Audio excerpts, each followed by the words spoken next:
সবাইকে শুভেচ্ছা। আমরা গতদিন প্রথম অধ্যায়ে পার্ট 1 নিয়ে আলোচনা করেছিলাম, আজকে পার্ট 2 নিয়ে আলোচনা করছি। দেখেন, গর্ভকালীন যত্ন উদ্দেশ্য, গর্ভের লক্ষণ চিহ্ন, প্রসব সংক্রান্ত শব্দাবলী। সমগ্র গর্ভকালীন সময় অর্থাৎ ঋতুস্রাব বন্ধ হয়ে থাকা থেকে শুরু করে প্রসব না হওয়া পর্যন্ত অন্তর্বর্তীকালীন সময়ে গর্ভবতী মা এবং তার পেটের সন্তানের যত্ন নেওয়াকে গর্ভকালীন যত্ন বলা হয়। গর্ভকালীন যত্ন কি? বাবু যখন থেকে পেটে আসলো তখন থেকে শুরু করে বাবু যতদিন ভূমিষ্ঠ না হচ্ছে এতদিন পর্যন্ত মায়ের যে আমরা যত্ন নেব সেটাকে কি বলা হচ্ছে? গর্ভকালীন যত্ন। নিয়মিত পরীক্ষা এবং উপদেশ প্রদানের মাধ্যমে ইহা পরিচালিত হয়। নিয়মিত পরীক্ষা, আমরা কয়েকটা ভিজিট দেই মাকে, তাই না? যে মা প্রথম 3 মাসে একবার আসবে, 6 মাসে একবার আসবে, 8 মাসে একবার আসবে, এবার মা যে আমাদের কাছে ভিজিটে আসে তখন আমরা কিছু পরীক্ষা নিরীক্ষা করি ও মা কিছু উপদেশ দিই। কী ধরনের খাবার মা খাবে, কোন ধরনের খাবার মা খাবে না, কীভাবে চলবে, কতটুকু ঘুমাবে, কতটুকু বিশ্রাম নিবে, এই যে উপদেশ দিচ্ছি এবং এই যে পরীক্ষা নিরীক্ষা করছি, এটাই হচ্ছে গর্ভকালীন যত্নের মূল কম্পোনেন্টস। গর্ভধারণ প্রক্রিয়া। গর্ভ শুরু হয় একটি পরিপক্ক ডিম্ব এবং একটি শুক্রের মিলনের মাধ্যমে। এই প্রক্রিয়াকে নিষিক্তকরণ বলে। সহবাসের সময় শুক্রকীট স্ত্রীর যৌনালীতে পরিণত হয় এবং তার জরায়ু অতিক্রম করে ডিম্বনালীর মধ্য দিয়ে প্রবেশ করে পরিপক্ক ডিম্বের সাথে মিলিত হয়ে ডিম্বকে নিষিক্ত করে। এই নিষিক্ত ডিম্ব ধীরে ধীরে ডিম্বনালী দিয়ে 5 থেকে 7 দিন পরে জরায়ুতে আসে এবং গর্ভ সঞ্চার হয়। গর্ভকালীন যত্নের উদ্দেশ্য। ইহার প্রধান উদ্দেশ্য হলো গর্ভবতী মাকে শারীরিকভাবে সুস্থ রাখা ও মানসিক মনোবল এমনিভাবে করে গড়ে তোলে যাতে তার প্রসব স্বাভাবিক হয়। আচ্ছা, তাহলে এই যে আমরা গর্ভকালীন যত্ন নিচ্ছি, এই যত্ন নেওয়ার উদ্দেশ্যটা কি? সেটা হচ্ছে মাকে শারীরিকভাবে সুস্থ রাখা এবং মায়ের মনোবলটাকে কি করা? বৃদ্ধি করা। তিনি যেন স্বাভাবিকভাবে একটি সুস্থ শিশু জন্ম দেন, সন্তানকে বুকের দুধ দিতে পারেন এবং সন্তানজনকভাবে তার নিজের এবং শিশুর যত্ন নিতে পারেন। অধিকাংশ মাই গর্ভাবস্থায় সুস্থ থাকে, কিন্তু তার অজান্তে কিছু কিছু ক্ষেত্রে মারাত্মক জটিল উপসর্গ দেখা দিতে পারে, যার প্রাথমিক লক্ষণসমূহ শুধুমাত্র ক্লিনিক্যাল পরীক্ষার মাধ্যমে নির্ণয় করা যেতে পারে। মা বুঝতেও পারে যে কোনটা আমার জটিলতার দিকে যাচ্ছে। তো এই যে জটিলতার দিকে গেলে আমরা কিছু কিছু লক্ষণ থেকে এই বিষয়টা কি করতে পারি? উপলব্ধি করতে পারি, বুঝতে পারি। অতএব গর্ভাবস্থায় কমপক্ষে 4 বার ক্লিনিকে আসার জন্য উপদেশ দিতে হবে। মাকে কয়বার ক্লিনিকে আসতে বলতে হবে? কমপক্ষে 4 বার, তাই না? ইহা প্রমাণিত হয়েছে যে গর্ভকালীন যত্নের মাধ্যমে মা এবং শিশু মৃত্যুর হার, জটিল উপসর্গ, মৃত সন্তান জন্ম, অপরিপক্ক সন্তান জন্ম হ্রাস পায় এবং অধিক সংখ্যক মা শিশুকে নিয়মিতভাবে বুকের দুধ খাওয়াতে সক্ষম। তার মানে কি? এই যে গর্ভকালীন যত্ন থেকে আমরা কি প্রমাণ করতে পেরেছি? মাও সুস্থ থাকবে, তার পাশাপাশি বাচ্চাও সুস্থ থাকবে এবং বাচ্চা যেন ঠিকমতো মায়ের বুকের দুধ পায়। গর্ভকালীন যত্নের প্রধান কয়েকটি উদ্দেশ্য হলো মায়ের কোন অসুখ থাকে তা নির্ণয় করা এবং তার চিকিৎসা করা। যেমন গর্ভাবস্থায় রক্তক্ষরণ, প্রি-এক্লাম্পসিয়া এবং অবস্ট্রাকটিভ লেবার বা বাধাপ্রাপ্ত লেবারের পূর্ব ইতিহাস। মা যাতে গর্ভকালীন সময় নিজে যত্ন নিতে পারেন, আসন্ন প্রসবের জন্য নিজেকে তৈরি করতে পারেন এবং নবজাতক শিশুর যত্ন নিতে পারেন তার শিক্ষা দেন। গর্ভাবস্থায় জটিল উপসর্গগুলো নির্ণয় করা, ইহার চিকিৎসা করা, যেমন রক্ত স্বল্পতা, প্রি-এক্লাম্পসিয়া ইত্যাদি। ঝুঁকিপূর্ণ গর্ভ শনাক্ত করা। উপদেশের মাধ্যমে মাকে সুস্থ থাকতে সাহায্য করা, রক্ত স্বল্পতা, ম্যালেরিয়া, ধনুষ্টঙ্কা প্রতিরোধে ব্যবস্থা নেওয়া। নিরাপদ প্রসব বাড়িতে না হাসপাতালে করানো সম্ভব তা নির্ণয় করা। প্রশিক্ষণপ্রাপ্ত কর্মীর ব্যবস্থা করা, সকল গর্ভবতী মায়ের রেজিস্ট্রেশন করা। এই কয়েকটা হচ্ছে কি গর্ভকালীন যত্নের উদ্দেশ্য। তাহলে কি উদ্দেশ্য এখানে আমরা পেলাম? একটা হচ্ছে মায়ের এক্লাম্পসিয়া, প্রি-এক্লাম্পসিয়া বা আমরা যেটা বলি পোস্টপার্টাম হেমোরেজ, এই ধরনের হেমোরেজকে প্রতিরোধ করার জন্য, এক্লাম্পসিয়া, প্রি-এক্লাম্পসিয়াকে প্রতিরোধ করার জন্য, যেই বাচ্চাটা হবে সেই বাচ্চার যত্ন যেন মা ঠিক মতো নিতে পারে, যত্নটা নেওয়ানোর জন্য। গর্ভ অবস্থায় উপসর্গগুলো কি কি, রক্ত স্বল্পতা বা আদার্স যে সকল উপসর্গ আছে, জটিল উপসর্গ, এগুলো নির্ণয়ের জন্য। মাকে সুস্থ থাকতে উপদেশ দেওয়ার জন্য, কিছু রোগ প্রতিরোধের জন্য, যেমন ম্যালেরিয়া, ধনুষ্টঙ্কা, এগুলো টিকা দিই না মাকে, আমরা ধনুষ্টঙ্কার টিকা মাকে দিই না। তো এই যে এগুলো প্রতিরোধ ব্যবস্থা নেওয়া, নিরাপদ প্রসবের ব্যবস্থা করা। মায়ের বাবুটা কোথায় হবে, সেটা কি বাসায় হবে নাকি ইনস্টিটিউশনাল ডেলিভারি হবে, হসপিটাল হবে না বাসায় হবে, এটা মাকে পরামর্শ দেয়। হ্যাঁ, প্রশিক্ষণপ্রাপ্ত স্বাস্থ্যকর্মীর ব্যবস্থা করা। মা যদি সবসময় বাড়িতেই বসে থাকে তাহলে প্রশিক্ষণপ্রাপ্ত স্বাস্থ্যকর্মীকে মাকে অ্যাভেলেবল করা আমাদের পক্ষে সম্ভব হবে না। মা যদি হসপিটালে আসে, আমাদের কাছে ভিজিটে আসে, তাহলেই তো আমরা সেটাকে ইনশিওর করতে পারবো, তাই না? আচ্ছা, সকল গর্ভবতী মায়ের রেজিস্ট্রেশন করা, এইটার একটা তথ্য থাকা দরকার যে এবছর কতজন মা গর্ভবতী হলেন, কতগুলো মা সুস্থ আছেন, তাদের কোনো জটিলতা আছে কিনা, এটা সমীক্ষা থাকা দরকার না? এই পরিবারের জন্য কেন করি, তাই না? তো এই যে এই বিষয়গুলো, এটা গর্ভকালীন যত্নের একটা প্রধান উদ্দেশ্য। গর্ভের লক্ষণ চিহ্ন, কি কি লক্ষণ পেলে আমরা বুঝবো যে মা গর্ভবতী হয়েছে? এখন তো বোঝা খুব সহজে, আল্ট্রাসোনোগ্রাফি করে বুঝতে পারি আমরা, প্রসার পরীক্ষা করে বুঝতে পারি না? কিন্তু এখন এমন এমন জায়গা আছে যেখানে আল্ট্রাসোনোগ্রাফি মেশিন যায়নি, আছে না এরকম জায়গা? একজন মহিলা গর্ভবতী হলে ধীরে ধীরে তার শরীরে বিভিন্ন পরিবর্তন ঘটতে শুরু করে। এই পরিবর্তনের ফলে বিশেষ কিছু লক্ষণ চিহ্ন দেখা যায়, যা দেখে মহিলা গর্ভবতী হয়েছেন বলে অনুমান করা যায়। গর্ভের লক্ষণ ও চিহ্ন নিম্ন। আচ্ছা, লক্ষণ কি? প্রথম 3 মাস বা 12 সপ্তাহে কি হবে? মাসিক বন্ধ থাকবে, তাই না? এটা হচ্ছে লক্ষণ। আর চিহ্ন কি পাবো? স্তনের আকার বৃদ্ধি পাওয়া, অ্যালিওলার রং গাঢ় হওয়া, নিপিলের চারপাশে যে কালো অংশটা আছে এটা অ্যালিওলা, ঠিক আছে? আচ্ছা, আর কি কি ধরনের লক্ষণ থাকবে? একটা হচ্ছে বমি বমি ভাব, ঘন ঘন প্রস্রাব এবং স্তনের পরিবর্তন। আচ্ছা, চিহ্ন কি পাবো? জরায়ুর আকার বৃদ্ধি পাবে, ভালভা ভ্যাজাইনা ও সার্ভিক্সের নীল রং ধারণ করবে, সার্ভিক্স নরম হওয়া, আল্ট্রাসোনোগ্রাম করলে ভ্রূণের ছবি দেখা যায়। দ্বিতীয় 3 মাস মানে 12 সপ্তাহ থেকে শুরু করে 24 সপ্তাহ কি থাকবে?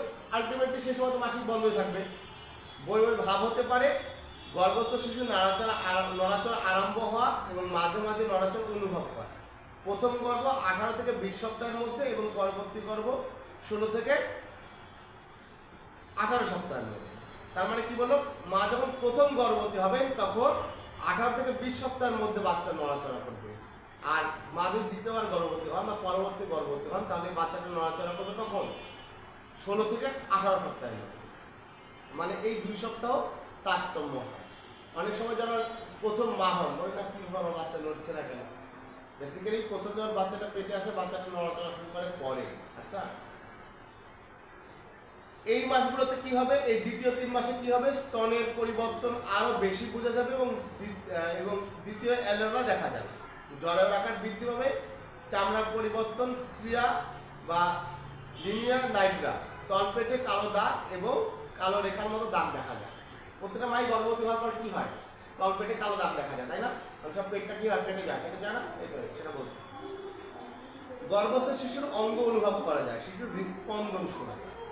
দেখবে যে অনেক সময় কি হয়? বাচ্চা মাথাটা ঠেলে দিয়ে ওঠে।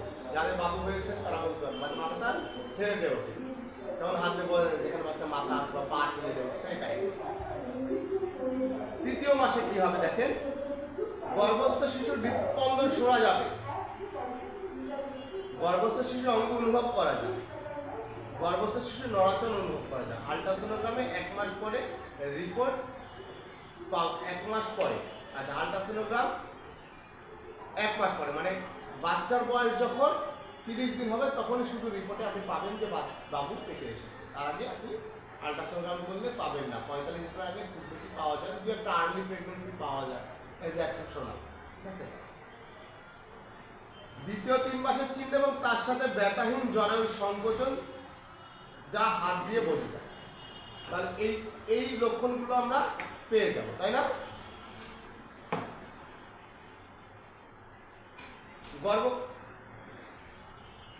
আচ্ছা, গর্ভকালীন যত্নের উপকারিতা, আমরা তো উদ্দেশ্য বুঝলাম, তাহলে উপকার কি কি, কেন আমরা এই যত্নগুলো নিব? তো কিছুটা উপকারী থাকতে হবে, যত্ন নিব, কেউ যত্ন নেয় না, তাই না? যে কোনো জিনিসের যত্ন করলে যে সুফল পাওয়া যায় তাকেই যত্নের উপকারিতা বলা হয়। মানে যত্ন করলে তো সুফল একটা পাওয়াই যাবে, তাই না?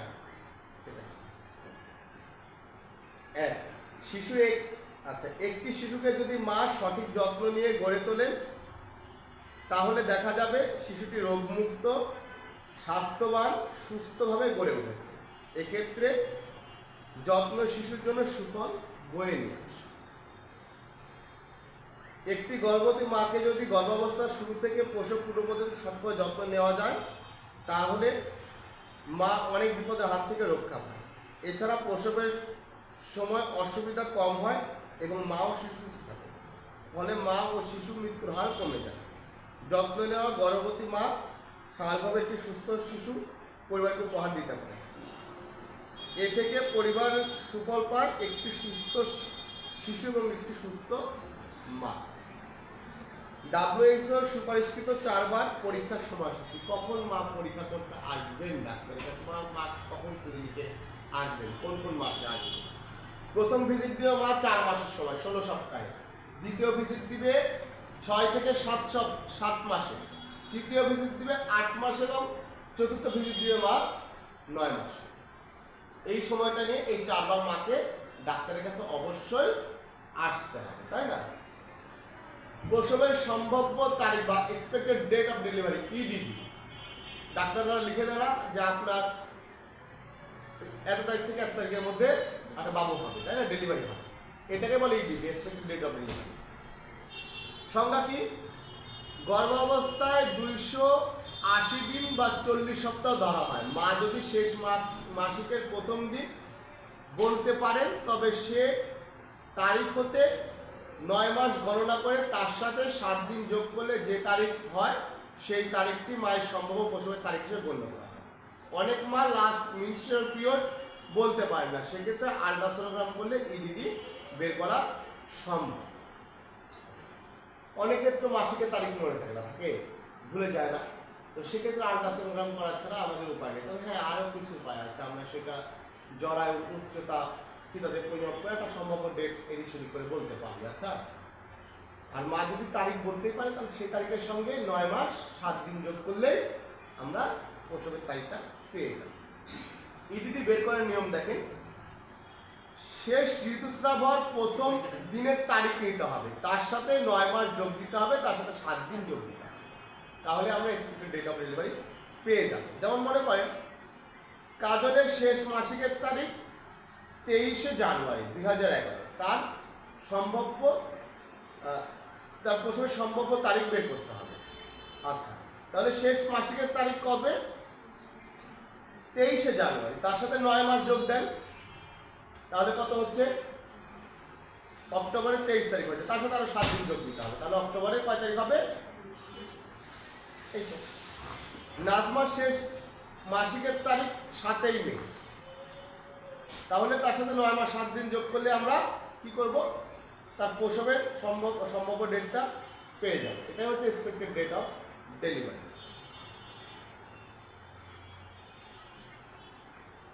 যেমন দেখেন যে আমি যদি একটা দিই, আপনাদের কাছে বের করতে পারবেন, এখন চেষ্টা করেন তো। গর্ভবতী মায়ের কার্ড ব্যবহারের নিয়ম ও তথ্য সংরক্ষণের গুরুত্ব।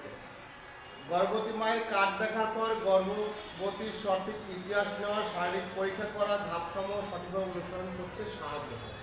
কার্ডটা কেন দিতে হবে, এই তথ্যগুলো কেন পূরণ করবো? উনি যদি আমার কাছে দেখাবে তার তো মানে নেই, অন্য ডাক্তারের কাছে যখন যাবে এই কার্ডটা যদি পূরণ করে দিই তখন ওই কার্ডটা নিয়ে গেলে অন্য ডাক্তার বুঝতে পারবে যে কি কেমন কি ছিল, আগে কি ছিল, এখন কি আছে।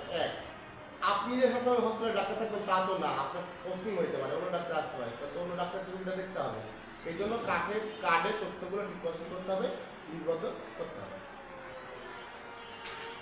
আচ্ছা, যথাযথভাবে এবং ফলাফল লিপিবদ্ধ করুন। কার্ডটি ঝুঁকিপূর্ণ এবং জটিল গর্ভ শনাক্ত করতে সাহায্য করে।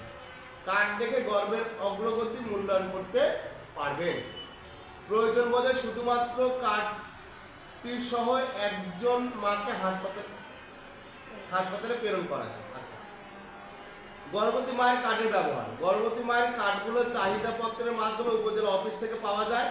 পরিবার পরিকল্পনা কেন্দ্র বা সেন্টার ক্লিনিকে গর্ভবতী মায়ের কার্ড ব্যবহার করতে হবে।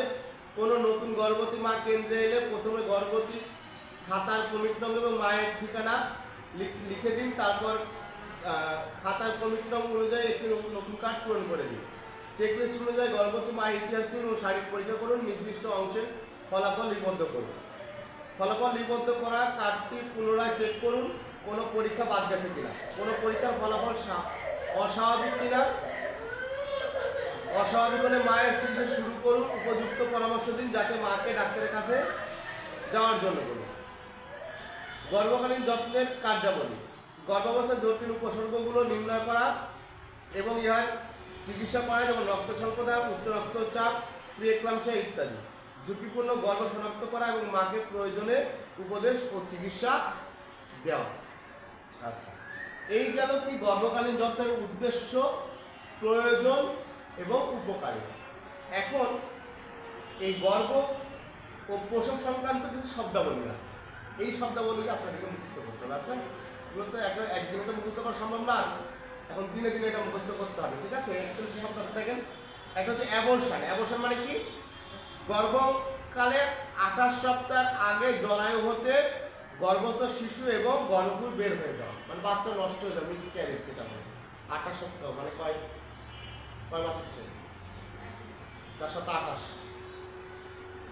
7 মাসে যদি বাচ্চা পড়ে যায় সেটা আমরা অ্যাবর্শনের খাতায় ধরবো। অ্যাবর্শন করা যায় সেটা বলিনি, নষ্ট হয়ে গেলে তো সেটা অ্যাবর্শন বলবো আমরা। এখন কেউ নষ্ট করুক আর নষ্ট হয়ে যাক, সেটা অ্যাবর্শন, ঠিক আছে? অ্যাবর্শনের আবার একটা আলাদা সংজ্ঞা আছে, ক্রিমিনাল অ্যাবর্শন আছে, ঠিক আছে?